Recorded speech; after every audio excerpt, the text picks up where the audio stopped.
Was Neymar a top player? It sounds like a simple question, the kind you could settle in 5 minutes, with a highlights reel and a stat sheet. But here's the thing, the more honestly you look at it, the less certain the answer becomes. Not because the talent wasn't there. Everyone who watched him at his best knows it was. But because somewhere along the way, the story around Neymar became louder than the football. The transfers, the injuries, the carnival, the contracts, the controversies. Layer by layer, a narrative built up around him that had almost nothing to do with what he did on a football pitch. And here's the question that nobody is really asking. Did that narrative create the decline? Or did it simply expose something that was always going to be there? Because the honest answer, the one this video is going to sit with, is that we may never actually know. The noise became so total, so consuming, that the signal got lost inside it. And what got lost with it was the chance to find out exactly how good Neymar Jr. could have been. Let's start with what we know. At his peak, genuinely, undeniably his peak, Neymar was one of the most complete attacking players the game had seen in a generation. The dribbling was not just skillful, it was different. A fluidity and unpredictability that made defenders look like they were playing a different sport. He could go left, he could go right. He could stop when you expected movement, and move when you expected stillness. At Barcelona, flanking Messi and Suarez, he wasn't a passenger, he was a co-author. The MSN was arguably the most devastating attacking trio club football had ever seen. In the 2014-15 Champions League season, he was the tournament's top scorer. Not Messi, not Ronaldo, Neymar. And that context matters, because Messi and Ronaldo cast a shadow over everything in their era. To emerge from that shadow, even briefly, even partially, required something genuinely extraordinary. Neymar had it. The question was never really about the talent. The question was always about everything else. In the summer of 2017,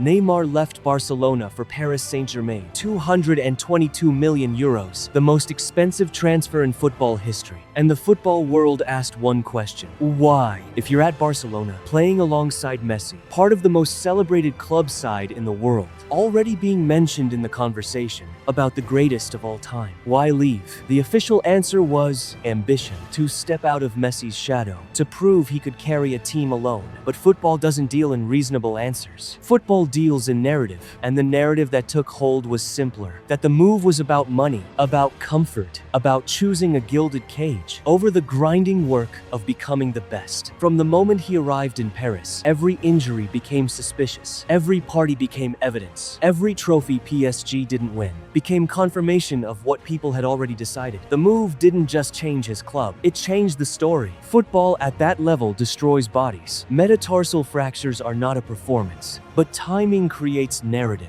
And that narrative, that Neymar had a convenient relationship with injury, when the biggest nights arrived, became almost impossible to separate from reality. The carnival, the birthday parties, the entourage, the lifestyle that seemed to outside eyes more concerned with being Neymar than with being a footballer. Is that fair? Messi has a quiet family life. Ronaldo has a global brand. Neither is more valid than the other. But Neymar's version fed a story his critics were already writing, and he seemed almost unaware of how it looked. The Brazil captaincy, the controversies with teammates, the tournament exits, the diving, which became a meme. And a meme is its own kind of death for a reputation, because once the world is laughing at you, they stop watching you. None of these things alone would have defined him, but together, layer by layer, they built a version of Neymar that had almost completely replaced the footballer underneath. By the time he left PSG, the conversation about him had almost nothing to do with football. But here's what that narrative erased. There were nights at PSG when Neymar reminded you exactly what he was. The Champions League performance against Bayern Munich, the individual moments against the elite clubs of Europe, where the dribbling, the vision, the finishing were all still there, still undeniable, still belonging to a player who existed in a category most footballers never get close to. The problem was the context, because by that point, those performances were being watched through a lens so thick with narrative that even brilliance couldn't cut through cleanly. A great performance became, well, he can do it when he wants to, which is its own kind of condemnation. The suggestion that the other times, the injuries, the quiet games, the exits, were a choice, a failure of desire rather than circumstance. And And maybe that's true, maybe it isn't. But the point is, we stopped being able to tell. The narrative had become the filter through which everything was assessed. And a filter that thick distorts everything that passes through it. The talent was still there, but we could no longer see it clearly because we'd already decided what we were looking at. So, was Neymar a top player? Here is what we can say with certainty. The talent was real. The peak was genuine. He was, at his best, one of the most watchable footballers of his generation. Here is what we cannot say. Whether the decisions were his alone,